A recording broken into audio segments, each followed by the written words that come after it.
of medicine, or just in healthcare in general, we've known for a very long time, really since the 1800s, that muscles and bones respond in growth, respond with load or resistance placed against them.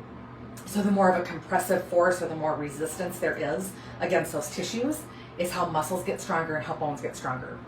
So we've known that for a very, very long time. And so that's why we always say be physically active, be out there. The more you sit on the couch, the more you do unloaded things, the weaker you're going to get, and that only accelerates the older you get. We've already covered that kind of peak bone mass.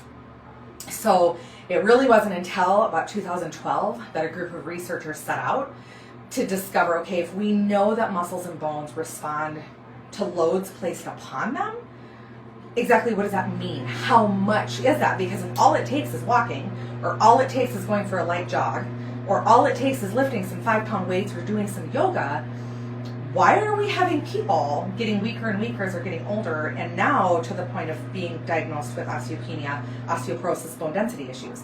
If that's all it takes, it doesn't make any sense. And what they actually found is to stimulate bone growth and muscular development, myofibril development inside the muscle tissue, it takes a minimum of 4.2 multiples of your body weight in your hips, which is the most common fracture site. That's the fracture site with osteoporosis that we get really concerned about. But it takes a minimum of 4.2 multiples of your own body weight of load, of compressive force, continuous, repetitive compressive force, to stimulate osteogenesis, or new bone growth, over and above, to outpace, essentially, over and above, hi Theola, what you're just going to naturally be losing, especially postmenopausal. That's a significant amount of weight.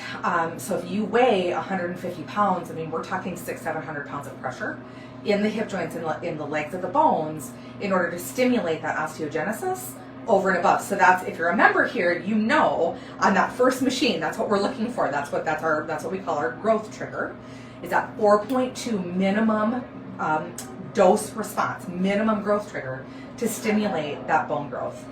That's why it's so difficult for people to maintain and build bone density just in everyday life, because about the only types of exercise where you're going to be doing that consistently is like gymnastics or powerlifting.